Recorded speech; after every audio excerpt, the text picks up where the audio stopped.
Thank you for coming to Ingram High School, home of the Rams. I'm Martin Flo, principal at Ingram High School.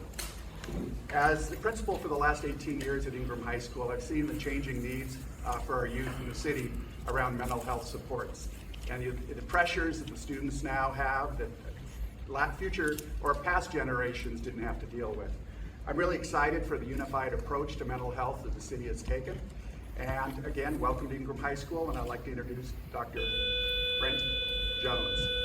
Excuse me, Superintendent Dr. Brent Jones. Thank you, Martin.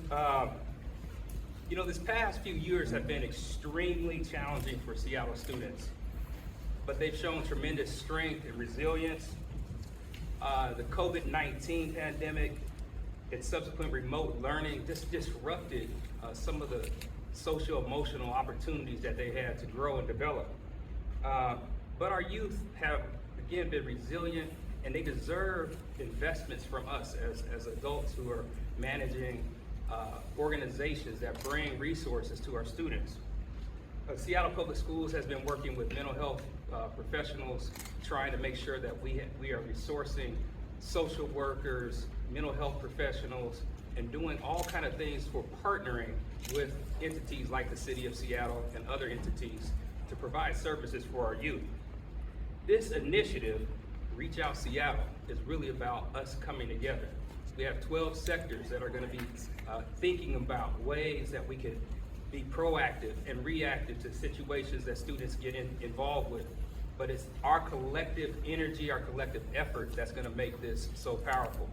And with that said, our city leader, Mayor Harrell, has been lifting up the right things in the right ways, and he's been producing opportunities for us to get together and connect and make sure that we have investments that are going towards things that are really important. I admire his leadership, and we are deferring to him to coordinate, help us to really make sure that Seattle is one Seattle and that we have the resources for our young people to thrive. Without further ado, Mayor Harrell. Thank you, Dr. Jones. I was so excited, I tried to take Martin Flo, Principal Flo's role at starting this, and I apologize. I'm pretty excited about this initiative, this program, Reach Out Seattle. At the beginning of this introduction, I do want to start by remembering Ebenezer Hale Holly, if I'm pronouncing Ebenezer's name correctly, a 17-year-old who we all know was shot and killed last fall in the school we are in today, here at Ingram. Our hearts remain with his family and friends and in his memory. We're called to take action, not because of his life or death, but because this issue that's happening in our schools throughout this country, particularly here in Seattle, requires the kind of commitment that I'll describe in Reach Out Seattle. We start by making sure, as we do in most of our work, that as mayor, it's not a top-down approach, that we want to center and collaborate and take advice from our youth. That's why they are such a critical part of what we're trying to do. A thriving future for our city and for our youth will require us to take a new approach. Unprecedented mental health needs that are facing the students today are nothing to laugh at. And many of you know I try to bring a sense of humor and a sense of congeniality and collaboration wherever I go. I try to be the eternal optimist, and I continue to be. But with the trauma and the pain and the stress that our youth are facing today in the schools, when I was walking down here through the halls, it reminds me that the stakes have changed. Just life is differently. That's how can you learn when you are facing trauma, pain, stress, anxieties? How can you be all you can be, your authentic self, when you have to look over your shoulder and constantly worry about gunfire, violence, bullying? So what are we going to do about it? We know that our young people deserve a safe, supportive environments to learn, grow, and reach adulthood. What is our role? What can we do? So we believe in our Reach Out Seattle initiative that we will unify our approach to prevention and early intervention and help young people access the resources they need to lead healthy lives. One of the first things we always ask in a situation where something went sideways is, well, did anyone know? Were there signs? Did someone have a discussion with that person last week or a week ago? Was there untreated trauma that needs to be addressed? This vision we are establishing will center our city's diversity with an emphasis on how we can reach youth in particularly historically underserved communities, youth without access to health insurance, and youth in communities who experience health inequities. In other words, we go where those who are most vulnerable. We don't leave anyone behind. Mental health conditions are real and treatable. Part of this work in this initiative is to destigmatize how we discuss mental health, how we raise community awareness, about the nature of the crisis we are seeing. This initiative's approach is based off the Seattle Fire Department's Medic 1 and Medic 2 model, developing a community-wide learning program and empowering community members,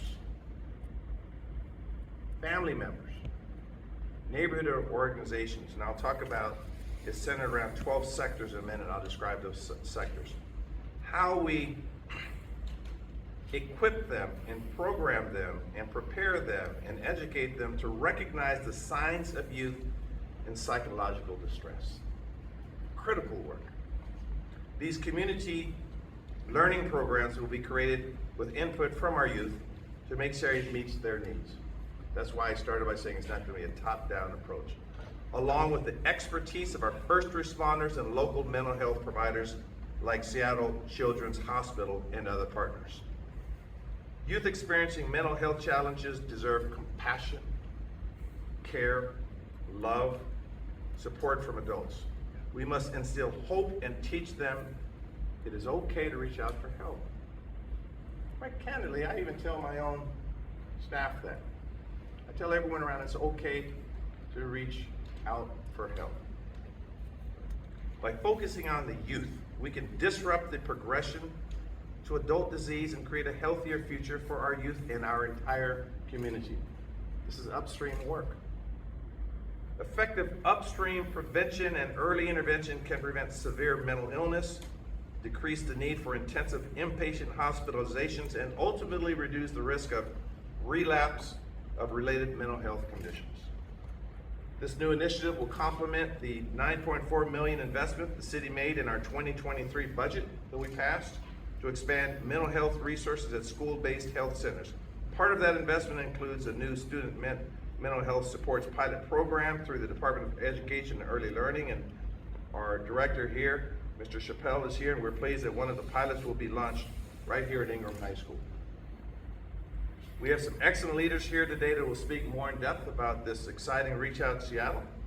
So I'm going to introduce first Dr. Leslie Walker from Seattle Children's Hospital, but I don't want to just say it that way because she indeed has a impressive bio, so I'm not going to read it all. It was like this long from Wikipedia. I'm just joking. Dr. Leslie Walker Harding is the Ford Morgan Endowed Professor and Chair of the Department of Pediatrics, as well as Associate Dean for the University of Washington. She is also the Chief Academic Officer and Senior Vice President for Seattle Children's Hospital. She's been dedicated to the health and well-being of children and adolescents for over 25 years, particularly in the area of prevention of adolescent substance use and promotion of healthy adolescent development. Her current focus is to raise awareness of and bring to national scale proven interventions to prevent the development of substance use and mental health conditions in children and adolescents.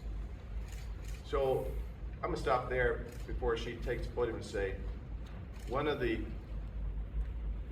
sort of a coach of a city or sort of a mayor, you just gotta get a lot of people smarter than you. It's not easier to do for me.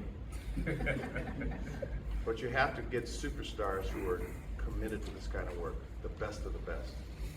And for that, I present to you Dr. Leslie Walker Harding, helping us lead this initiative. Dr. Harding.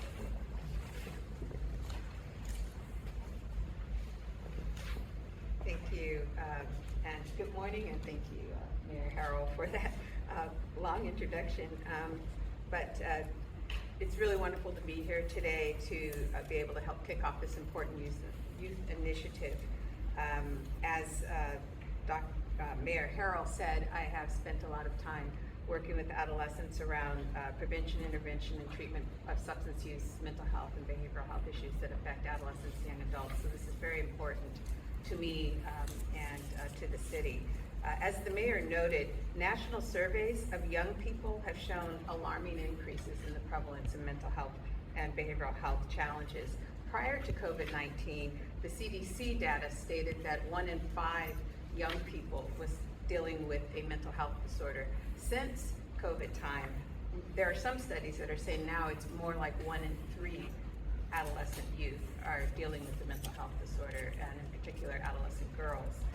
The rates of youth experiencing mental health challenges clearly have increased since the pandemic, and it's heavily affected those who are very vulnerable, people who had pre-existing mental health concerns, youth of color, disabilities, young people who are LGBTQ+, as well as others from diverse backgrounds who are at increased risk. Not only has the pandemic had an enormous impact on youth mental health, but it's also created additional barriers and challenges in access to treatment. The CDC estimates that only 20% of youth who have a diagnosable, treatable mental health condition actually are able to talk with a mental health provider. And what's so heart-wrenching about this is that even that 20%, only that 20%, is really overwhelming our mental health system as it is right now. At Seattle Children's Hospital, we see and feel the impacts of this every single day. The mental health crisis is bringing more and more young people to our emergency room. Many have to stay there days and weeks because there's nowhere to send them. The mental health floors in the hospital are full. We have many, many people on the medical floors with mental health conditions. There's nowhere to send them to, and it's heart-wrenching to see this happen to our youth and see them in need of such help. That's why we're here to support the launch of Reach Out Seattle, which will take a comprehensive approach that we really need from every sector of the city to help our youth deal with mental health crisis and build a healthier future for them. The model of Reach Out Seattle is focused on prevention, early intervention, and identification of youth mental health challenges through the community learning programs and through public education campaigns. With limited availability of psychological services and providers, prevention and early intervention are key and critical to being successful with this model. The goal is to ultimately decrease the need for high-intensity inpatient hospitalizations by empowering parents, caregivers, and trusted adults to be first responders in the community. Developed with youth and mental and behavioral health providers, the community learning programs will educate those who work with young people to recognize the signs of someone struggling as part of prevention and early intervention. Rooted in the principles of youth psychological first aid, the intervention component is focused on non-clinical interventions that work and will provide adults with tools needed to respond to youth in crisis, as well as provide youth with tools needed to respond to their peers in crisis, support them, and help them get on the path to wellness. If clinical interventions are needed, then the initiative will also provide an accessible list of resources to coordinate access. The learning programs will be accessible, scalable, and culturally responsive to meet the diverse needs of the Seattle community, with special emphasis on the communities that experience the highest burden of health inequity. By creating a coordinated system with all the sectors of the city, there won't be a wrong door. Every door will be the right door for support and services for our youth. And families will have the opportunity to move beyond the current mental health crisis to thriving and having our youth live to the fullest potential. So thank you for listening for a moment, and I do pass it on to Director Reba Gonzalez.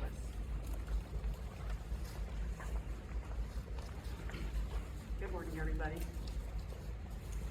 I was honored to work for the Seattle Fire Department for 3 decades and now direct the Care Department, which has a 911 call center and is tasked with designing appropriate emergency responses to folks experiencing a mental health crisis. Our fire department here in Seattle made a huge contribution to public health when it began the Medic One program in 1970.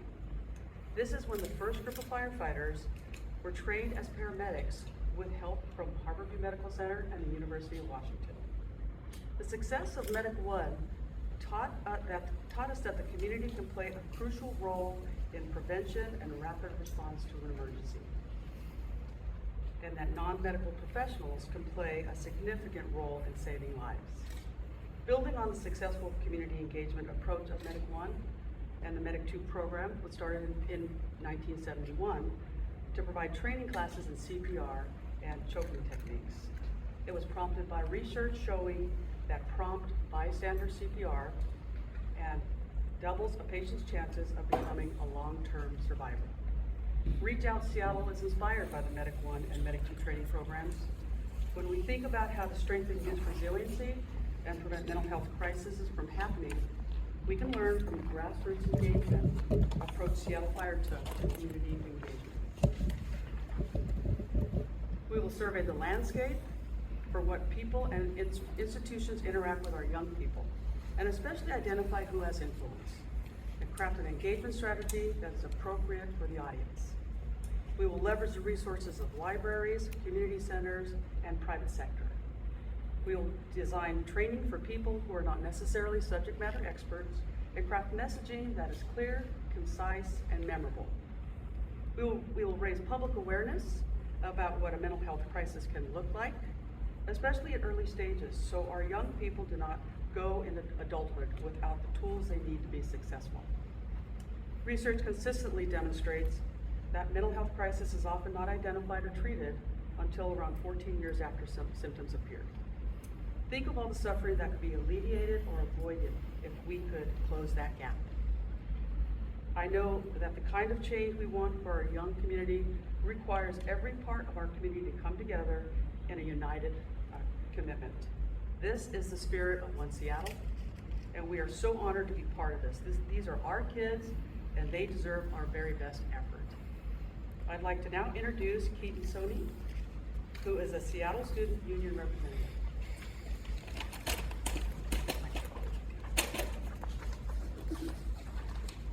Hi everyone, my name is Chayton, and I'm the Executive Director for the Seattle Student Union.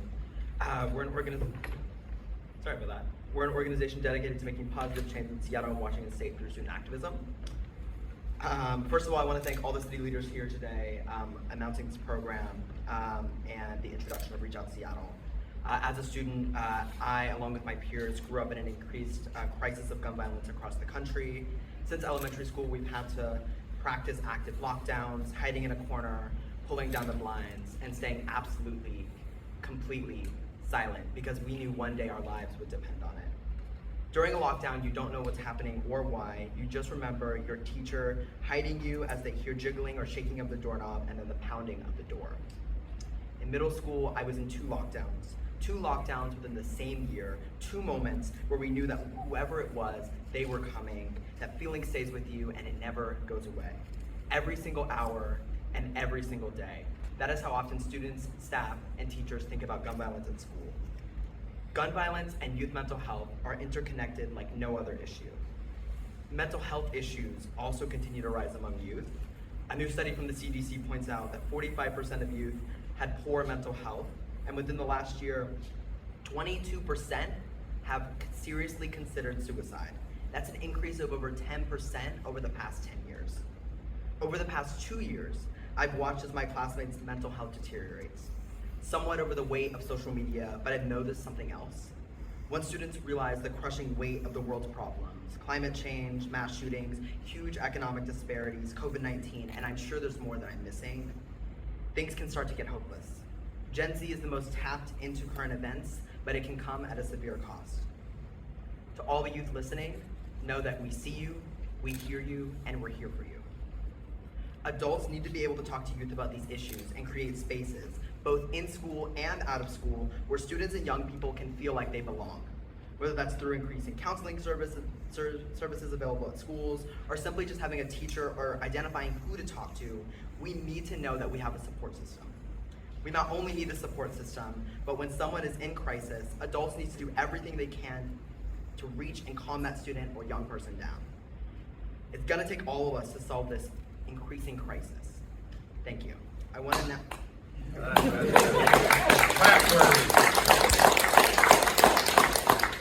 I now want to introduce Max Santiago, an Ingram High School ninth grader.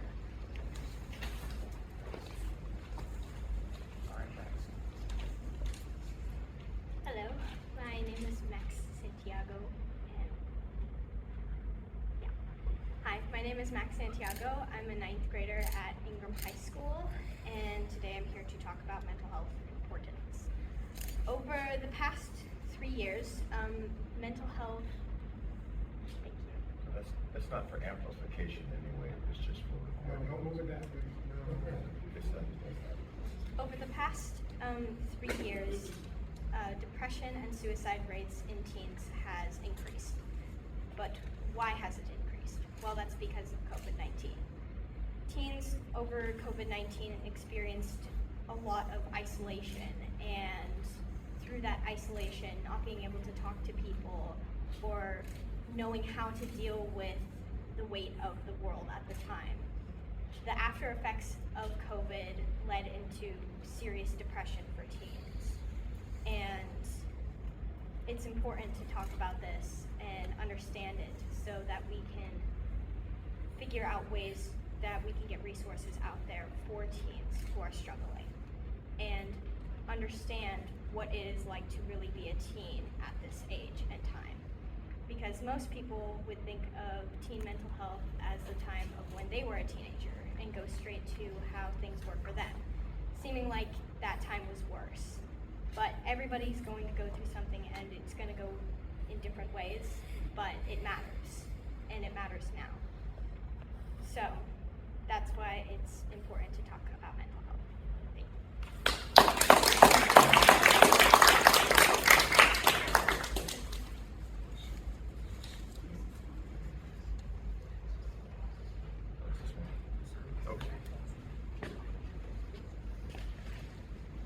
Voice of the youth, powerful. And this is not for amplification, it's just for recording. They're all plugged into it. So before I take some questions, I just want to say some closing remarks.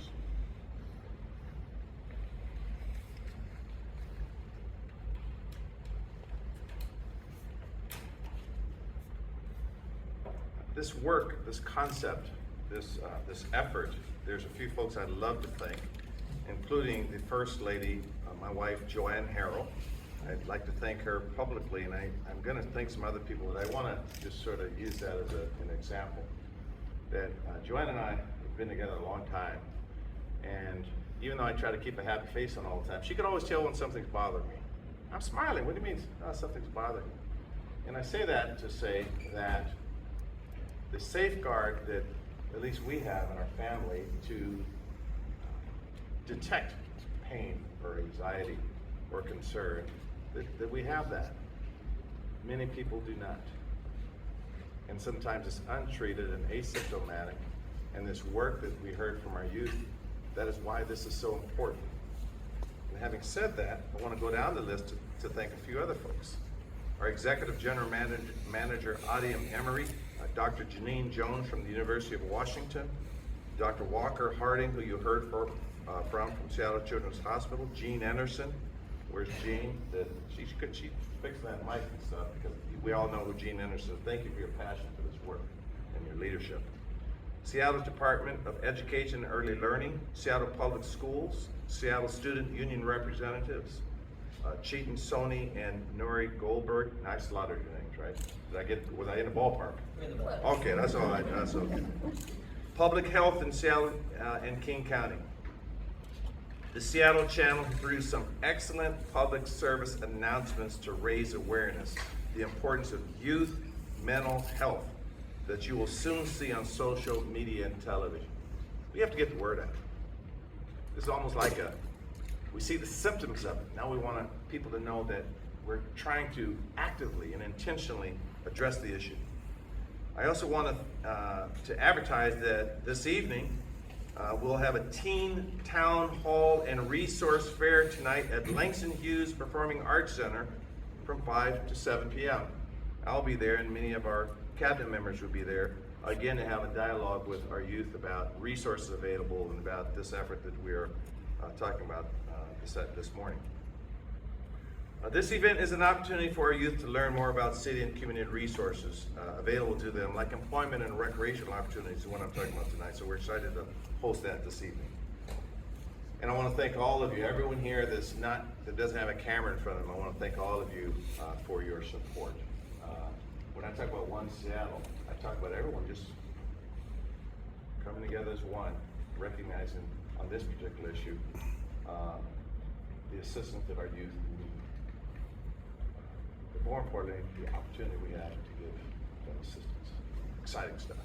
And with that, we'll take some questions. Mayor, if I could start out with the intervention component and just what that's going to look like. Is there going to be teachers being trained, or is it going to be a proactive element versus students coming in and asking for help, or parents asking?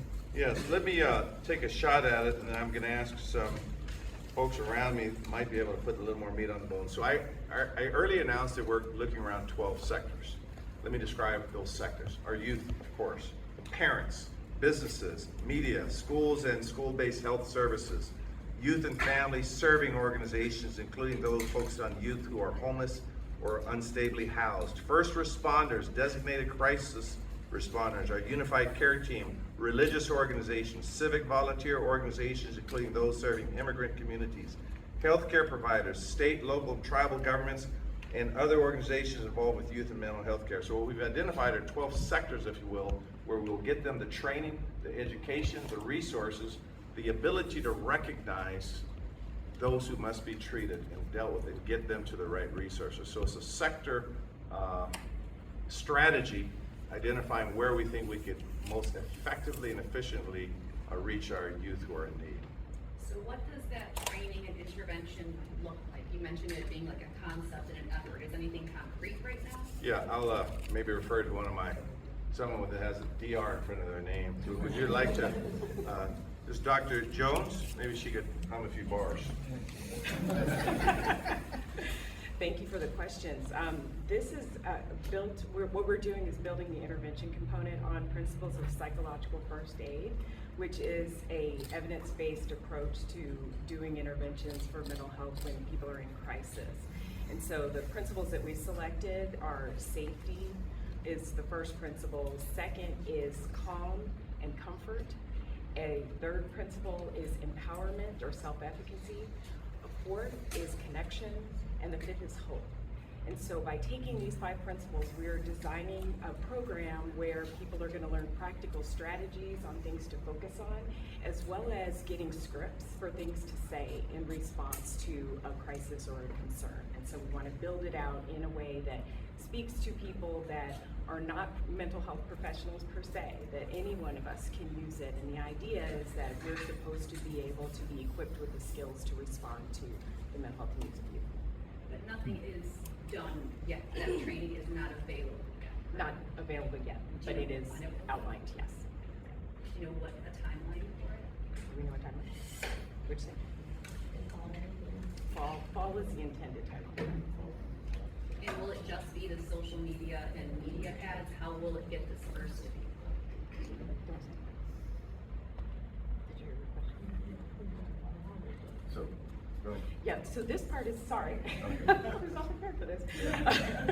So the social media component is beginning now. We've done some videos with youth and then as well as with mental health experts to kind of talk about what are the principles. So those are just getting exposed to what the concepts are.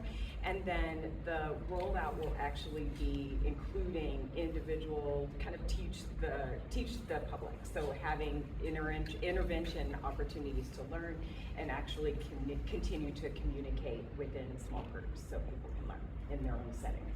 And as Dr. Jones said, we're deployed to be rocking and rolling in fall. That's our goal, to get out the social media started with it. There's still some workshops we're going to do, so the conversation starting now, we hope to be up and running in fall. I also want to better introduce Dr. Janine Jones. She's a psychologist and she's the Associate Dean at the College of Education, University of Washington. And sorry I didn't give you your due. Any other questions?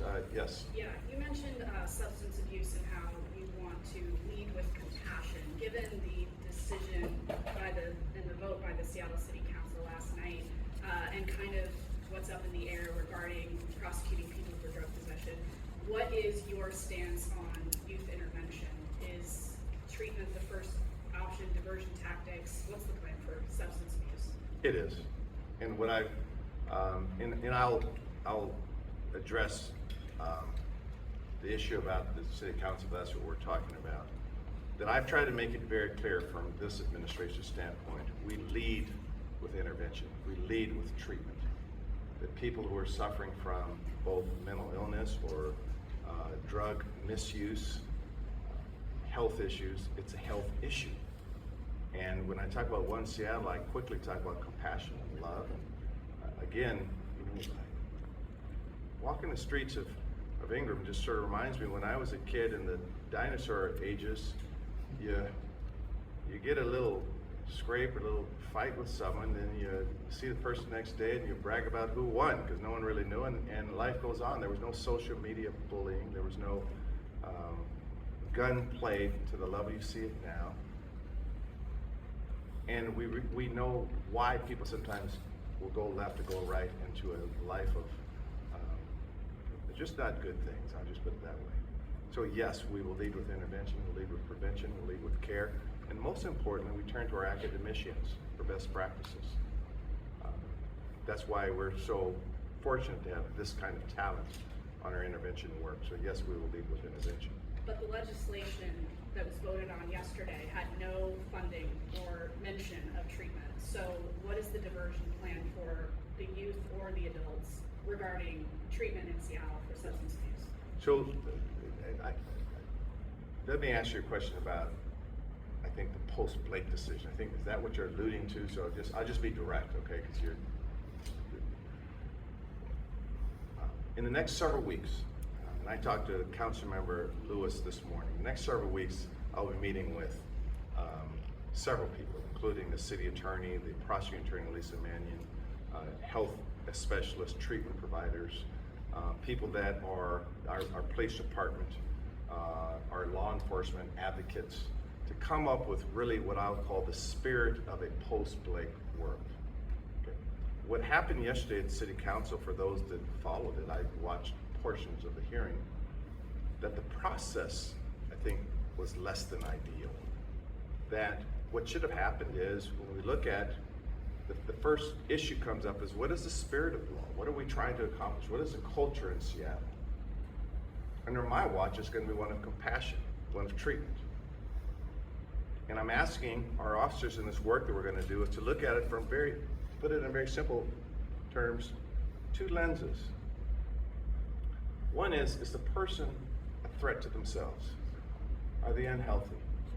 Are they living the kind of life, for whatever reason, untreated trauma, institutional racism, whatever has led them to a passive harming themselves, drug use, and recognize this person needs help.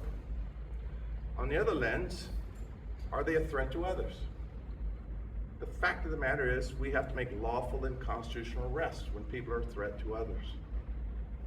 There's two lenses by which we must embrace the Blake decision.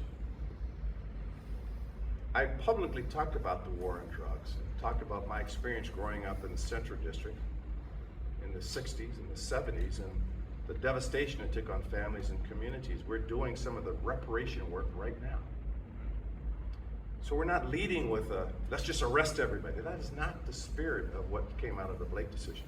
So I'll meet with the city council members, we'll meet with law enforcement, and we'll figure this out together. And I look forward to these discussions. We'll be doing that work this month in June. And so in July, you'll see the outcome of this work. Thank you for the question. And I had a sneaking feeling it was going to come up. Let me follow on that regarding treatment. The legislature put aside tens of millions of dollars for treatment and other related programs. Do you have any indication how much Seattle will be getting, and if that'll come due July 1 or? Yeah. So, Joel, a few things, and I don't want to get in front of myself because my congressperson is standing right in back of you. I think in July we'll be able to answer that question better. And there's also, here's a problem or challenge we have. If someone is engaging in behavior that is either a threat to others or a threat to themselves, where do we take that person? What do we do with that person? And so we're looking at, during these next several weeks, where we take that person for treatment, okay? That's gonna be the critical decision. And the other part, you have Chief Gonzalez here, that is, we're creating this third department, and it's taking some time. Because we also know that we need this third department as a first responder to people that perhaps are a threat to themselves. And where does your people take them? So we're gonna give you some specific answers. I wanna do this work collaboratively, which quite candidly, they were on the dais trying to figure this out yesterday. Do you support the legislation that went before council last night? I'm not on the city council. My position was not to support it or defend it. My position was to make sure the legislative process worked out. I would have done it differently, if you want to know, quite honestly. I would have had a committee meeting to have some robust discussion, to listen to the experts and the health community. How can you not? And listen to those that want to be safe. These aren't bad people. They just want to feel safe around bus stops and inside buses and in their neighborhoods. They want to feel safe. They're not bad people. Have this discussion and come up with something that meets everyone's needs. It's not that hard. That is a legislative process. Yesterday, my heart went out for all 9 of them trying to figure this out. But we're going to figure it out. That's the good news. We're going to figure it out. We're going to figure it out together. And we're going to put in the work this month. And July, we'll come up with some policies. And again, the specific answers where we take people that are in need. And I ask everyone that can hear my voice right now that when I see 2 or 3 people huddle around tinfoil, that could be my friend. That could be someone that I went to high school with. My first impulse is how can I help them? That's my first impulse. That's the mayor you elected. That would always be my first impulse. But I have to recognize that someone else may see a threat in that person. And perhaps they're pushing a stroller with their child. I have to recognize that they need to feel safe. That is the calibration. And we need to figure this out in Seattle because the whole country is struggling with this right now. And I talk to mayors around the country on this. I believe we can figure this out here because we have the right people. And we certainly have the right youth. Okay. Mayor, sorry, I was just getting ready to shut down the question. no. That was my mic drop. Got ahead, at least you got one it. more for you. So you said you watched some of the hearing. You probably heard some of the people who said if legislation like that is passed, we're immediately going to go back to the days of racist policing and communities of color being targeted. What do you say to those folks? I mean, you're the one, and the chief is here. You're the two that are in charge of that effort. Fair question. I think many of you know that I went to every precinct, met with every officer at every shift to impress upon them the Seattle that I want to see, particularly in the eyes of our police officers.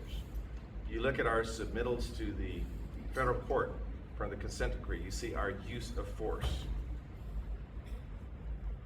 is admirable. We're doing what we're supposed to do. That I'm hopeful that the spirit, and this great leader of our police department, the spirit of leading with compassion, seeing the face of someone you're about to arrest and a face that someone that needs help, but also being ready to do your job. That under my watch, that this fear of going back to a war on drugs is not going to happen. It's just not going to happen. That is the beauty, I think, of having someone that grew up in these streets at T.T. Minor, Meany, and Garfield in the 60s. And I tell stories about that you have a certain lens, and the lens is always to try to help people. I understand mistrust of government. I understand that. But that's not going to happen. It's not going to happen. At least in my administration, it's not going to happen. bringing it back to here.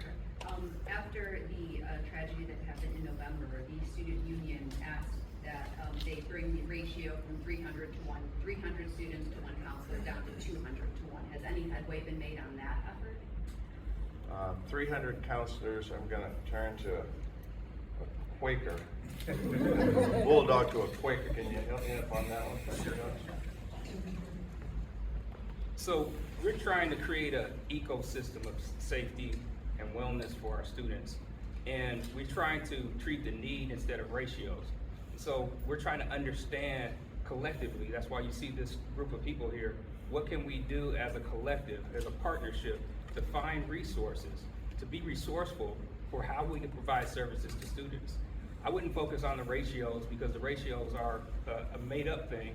However, we have deployed more staff to help students, to help Principal Flo here and other places, and other schools, all 105 schools, to have more resources so they can serve students. And so, again, I want to press upon this body and us.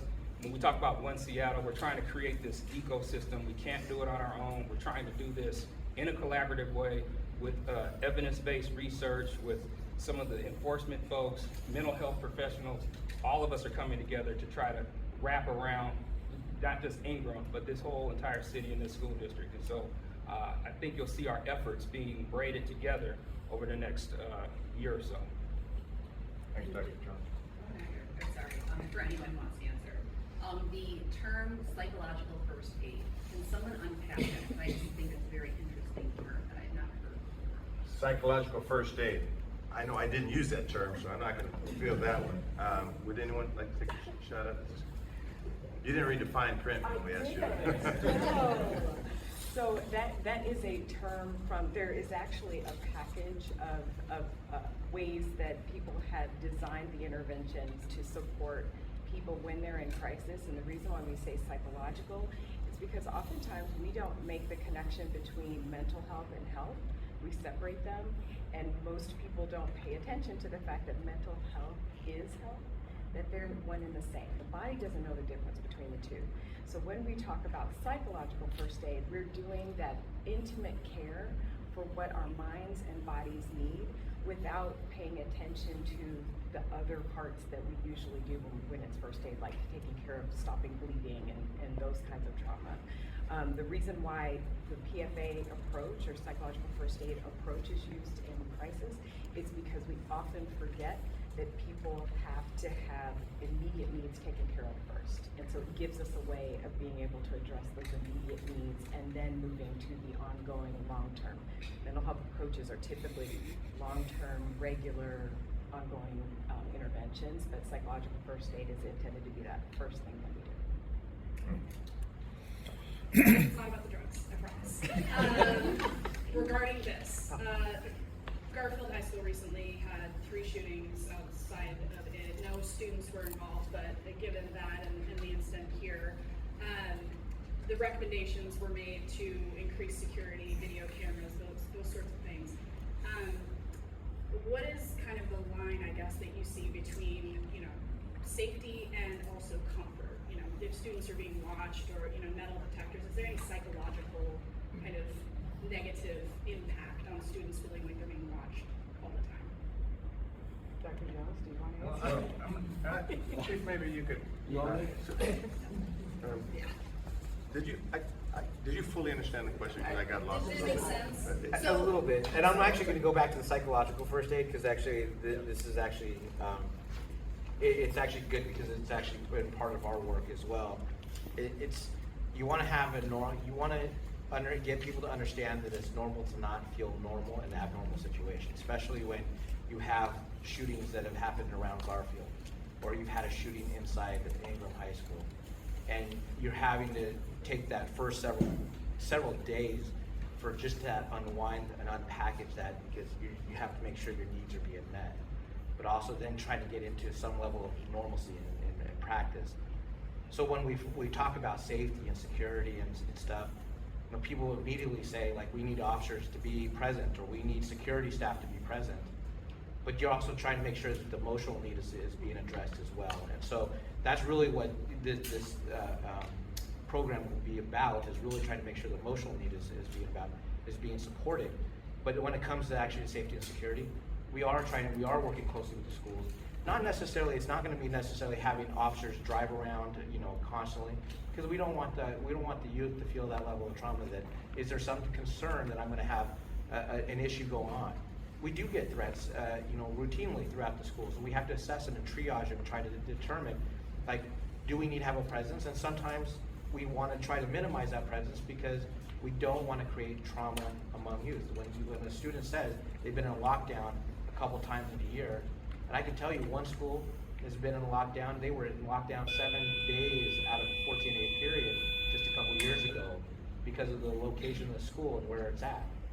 And so you want to make sure that at that point, then you do have a lot more presence of police officers, and trying to make sure that people do have that level of safety. But you also need those officers to be interacting in a positive manner with the students and in a non-enforcement way to try and assure these students that it is not just a level of making sure that we're going to be doing punitive action and around to them and their friends. So it's that balance, and that's what we're constantly assessing. We're working with the school district all the time, especially in around Garfield, especially in around the 9400 block of Rainier Avenue, because there's several schools in and around that location. But we're constantly assessing because we don't want to be part of the contribution of trauma. We want to make sure that we're supporting our youth, that they have the ability to thrive and have the ability to be able to learn in an environment. But also at times, there is going to be times where the youth are saying, we also do need an officer because just the nature of what's going on, we need to have that level of support. So we're always constantly in that communication and being able to assess it. Thank you again. I just would add that there's a lot of guns out there. Last year we recovered over 1,350 firearms. In our first 3 months of this year, over 400 guns. And so as we continue to address the issue, we're doing everything possible to keep our youth safe. I'm going to take one more question, I think, and then we're going to call it. I heard that bell go off, so. Can someone just address the prevention piece of this? And how can community be involved? A lot of the strategies, adequate sleep, diet, exercise, limiting social media, it seems to fall on youth themselves and families. So how does the rest of the community get involved in the prevention aspect? Very good, thank you. Excellent question. Could one of our, and this will be our last comment, thank you. Good way to take it home. Yeah, prevention is so many different things, and I think that sleep. How many hours are you working? I think it is part family, it's part school, it's part what's happening in community, it's parks and recreation who is also involved, and the work, study work, all of these things I think will help with prevention, because what kids need is to feel valued, to know they're not alone, to have the basic things like sleep, food, housing, those kinds of things, and that all of those things go beyond the family. And what we want to do is pull all the sectors together to make sure when we see a kid in crisis that we're actually addressing it in the right way, and addressing a lot of these things like food insecurity, how you're going to have a job so that you can learn industry, learn how to help possibly with your family. All of those things help with psychological distress and prevention. And with all the sectors working together, we can really pool a lot of those resources and make them available in a very visible way for kids. So, I think it is some in the family or where a young person lives, but it's also still everybody else that's around the community that the child lives in. Thank you. The takeaway for me has been, in looking at the development of this, is we don't want to just fall on the youth. You may know things that we don't know. We want to use that as a tool, but it can't just fall on you. It has to fall also on the community as assets to us. We'll get them the help, but we're putting the net out there, the structure out there to those 12 sectors, and the community's welcome. And together we'll get through it. Thank you very much, everyone. Have an awesome day.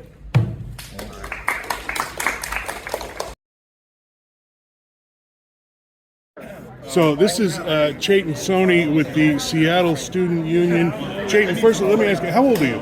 17. Okay, and you're still in high school, obviously. Yes. So when you were talking, it got me to thinking about how, you know, when I was your age, my biggest worry was being able to fill the gas tank on my car. Tell us a little bit about what has changed for, as you labeled it, Gen Z. Yeah, really great question. I think a lot of adults don't realize the challenges that we're going through in this moment. I think we are in the middle of two major, both technological improvements, but also the increased, youth gun violence and mental health issues. I think because of the, both unregulated, social media aspects, but also just realizing that all of the crises exist in our lives. Past generations didn't really have that. They didn't have access to that information, and that's both a blessing and a curse. Yeah, absolutely. I mean, the only thing I can think that's even a close equivalent would have been the Vietnam War in the 60s and 70s. Yeah. And even then, there was no social media. Right. People were worried about their lottery number coming up and being sent to Vietnam. Yeah. But they weren't worried about Vietnam coming to their school doorstep. Right. Yeah. And really, we've just shown, like, across the United States, schools being, war zones. And unfortunately, that has had a big effect on students' mental health. Is there more talk amongst yourselves? Are you talking to each other when you're having stressors and mental health issues, or do you still find it's a lot of kids are keeping it bottled up? I'll be really honest. I think this generation is the best I've seen at talking about mental health issues.